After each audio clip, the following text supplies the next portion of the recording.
Mesdames et messieurs, bonjour. Je salue toute la Côte d'Ivoire, je salue tous les jeunes, je salue tous les leaders, que ce soit politique comme religieux, tous ceux qui se trouvent sur le territoire ivoirien et à l'international. Je me nomme Soro Dieudonné. Je suis ressortissant de Korogo, de Tchoro et de Kassioka. Je vous dis, l'heure est grave.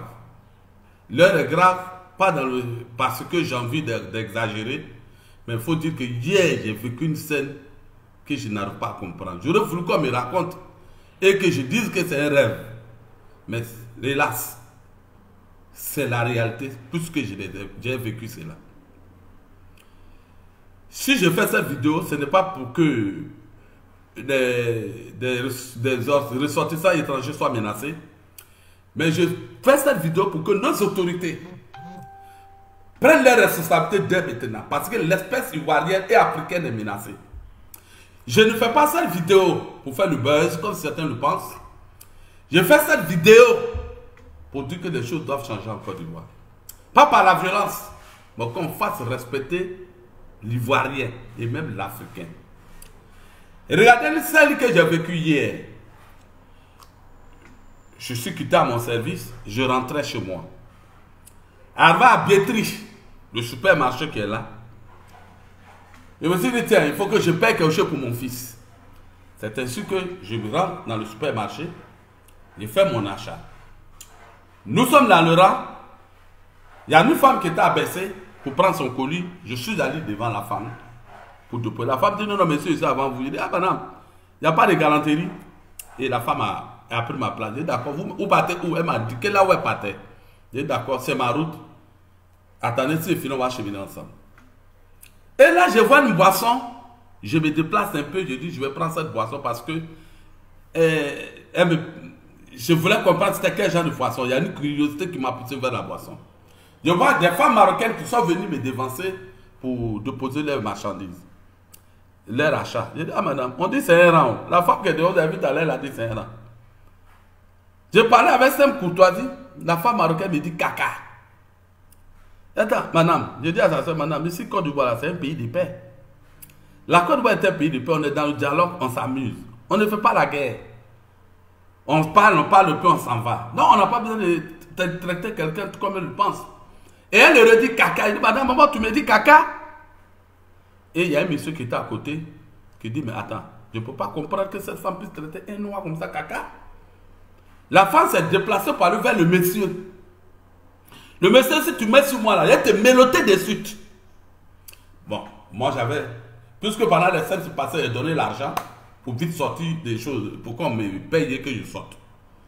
Au moins j'étais à la porte, la femme vient me prendre ma photo. Je dis, mais maintenant pourquoi prendre ma photo? Elle pousse la porte et elle sort. Je dis, non, je ne peux pas te laisser partir à ma photo.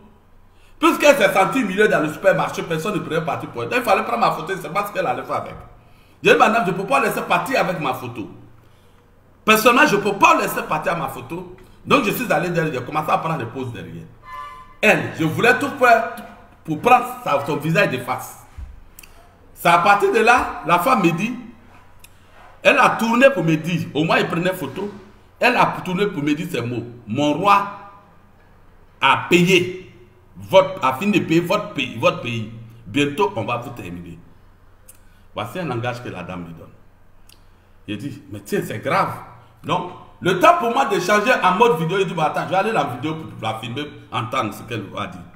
Et je suis passé devant elle. Je suis passé un peu devant la dame pour la prendre en vidéo, pour entendre ce qu'elle allait dire. Et je dis, madame, ton roi a payé mon pays. Elle a commencé à me frapper, bastonner. Je suis un homme. Je ne peux pas me permettre de frapper des femmes sur une voie publique. Comment les gens vont comprendre? Donc, ce que je faisais, je ne faisais que me protéger. Et la femme ne faisait que me bastonner. Elle m'a bastonné à tout ce qu'elle pouvait utiliser pour me frapper. Ils m'ont frappé comme un vulgaire bandit dans les rues d'Abidjan. Déchiré tout mon vêtement. Après, quelques temps après, les gens sont venus les attraper. C'est ainsi que j'ai donné mon portable à un jeune, lui prendre des photos sur place sur ma personne. Vous avez vu, vous voyez des photos avec mon habit déchiré. J'ai dû prendre des photos. Et pendant que je prenais la photo, le mari de la dame vient. Le mari de la dame vient, j'ai vu un monsieur, c'est pas sur son mari, mais je vois un monsieur qui vient, qui me dit, monsieur, c'est toi qui as pris la photo de ma femme. Il y a un monsieur, je n'ai rien à vous dire. Si vous avez dit quoi que ce soit, rendez-vous dans un poste de police, d'aller porter plainte. Le monsieur me dit, si je ne lui donne pas mon portable, il va me tuer. Je n'ai pas donné le portable. Lorsque la femme allait prendre une brique, elle venait vers moi pour me taper à la brique. Il y a des jeunes qui sont sortis de la foule pour arracher la brique. Le monsieur allait tomber sur le jeune, a commencé à frapper le monsieur avec sa femme et une autre femme à côté. Ah mais non, ça je vous dis, les femmes qui vendaient à côté n'ont pas toléré. Elles ont copieusement chicoté cette dame. Frappé le monsieur. Les femmes qui vendaient à côté. Elle les a bêtries. Je mets tout homme à défi. Elle les a bêtries à Saint-Koumassi, à la sortie là, du supermarché à la boulangerie. Renseignez-vous. C'est ainsi que je me suis rendu à la police. J'ai porté ma plainte. Mais en sortant, ça n'allait pas chez moi. Je suis donc allé à l'hôpital. J'ai été gardé en observation. Et c'est après qu'ils m'ont libéré, je suis venu. Où je vous parle, je sens des douleurs dans mon corps. Il faut comprendre que j'ai fini par comprendre que pour moi, je ne veux pas de violence. Je ne voudrais pas que ma cause, ma personne soit une cause, puisse créer des causes en Côte d'Ivoire. Mais j'ai dit, on ne peut pas nous frapper en Libye, nous chasser en Europe et venir nous chasser encore en Côte d'Ivoire. Ce n'est pas possible. Ces Marocains là, il y a quoi? On leur a fait quoi? On leur a fait quoi? Il y a deux choses que je n'aimerais pas mentionner. Ce sont ces points seulement. Je ne veux pas indexer qui que ce soit, mais quand je me suis rendu à la police, j'ai été servi. Mais je pense que l'enquête suit son cours. Moi, je veux la vérité. Si ils sont en faute, qu'on me rétablisse cette vérité. Mais je ne peux pas comprendre que dans un pays où on est, on vient nous traiter de caca, nous frapper, nous bastonner. Moi, j'ai fait quoi? Je suis père de famille.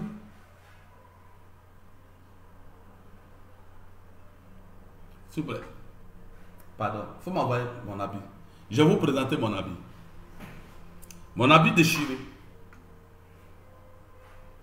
Ouais, c'est ça la Côte d'Ivoire. Hélas. Je m'adresse au président de l'Assemblée nationale. Pas le président. C'est toi qui es notre grand frère. S'il te plaît, parle au président. Regardez mon habit. Je ne fais pas de politique, je me débrouille dans la vie. Vous voyez mon habit, je me débrouille. Je suis un débrouillard, je n'ai pas d'argent. Les Marocains ont le pouvoir, puisqu'ils ont dit qu'ils ont payé ces pays. Bientôt, ils vont nous terminer. Ce n'est pas des langages, il faut tenir devant les gens.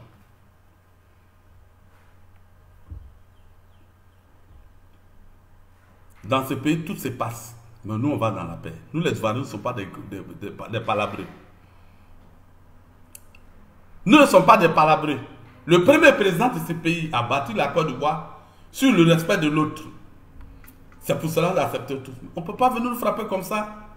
J'interpelle le président Bédier. Voici ce qui se passe dans ton pays. Moi, je sais que ça toi, notre grand-papa a laisser le pays. Qu'est-ce que tu dis? Qu'est-ce que tu dis? Premier ministre Amadou Koulibaly. Voici ce qui se passe. Qu'est-ce que vous dites? On ne peut pas continuer à subir des coups comme ça. Ce n'est pas possible. En tout cas, on ne peut pas. Que la paix soit sur la Côte d'Ivoire. Que Dieu nous délivre de la méchanceté, de la haine contre nous. J'ai fait cette vidéo pour établir la vérité. Pour l'instant, l'enquête suit son cours. Il y a certaines choses que je n'aimerais pas faire sortir. Mais on ne peut pas frapper un homme comme un chien. Même si moi je suis en faute. Si vous pensez, on ne peut pas me bâtonner. À plus raison, je n'ai pas commis de faute. C'était à mon tour. Tu n'as pas venu t'imposer, en plus me traiter de caca. Je revendique ce droit. Tu viens me prendre ma photo et tu sors. Je veux entendre raison. Tu me dis des choses jusqu'à ce que tu me bastonnes. J'ai fait quoi? Vous êtes des femmes, si je vous frappais. Des ONG s'est levé, un garçon a frappé des femmes. Vous, les organisations qui défendez les femmes, voici un garçon qui a frappé, vous dites quoi? J'ai la vidéo où elle me frappait. Vous dites quoi? Je ne veux pas mettre cette vidéo pour éviter toutes sortes de choses dans ces pays. Parce que moi, j'estime qu'il faut construire dans la paix. Nous, les Ivoiriens, nous, les hommes d'affaires, on veut construire dans la paix. Mais je veux aussi qu'il y ait justice. Pour moi, là, je n'ai pas d'argent. C'est pour ça que j'ai fait cette vidéo. Parce que je sais que les Marocains, eux, ils ont dit déjà qu'ils ont payé le pays. C'est que vous avez la possibilité de payer la justice, tout ce qu'ils veulent. Si vous avez payé le pays, qu'est-ce qui me reste? Ce qui me reste, c'est de faire ma vidéo pour que ceux qui m'entendent puissent parler aux autorités. Plaidons, autorités, rendez-nous justice. Je n'ai pas d'argent, on n'a pas d'argent. La seule chose qui nous restera, c'est qu'au moins la vérité soit établie pour qu'on ait un peu de dignité. Ne me chassez pas de mon pays, je vous en prie. Que le Seigneur vous bénisse. Amen.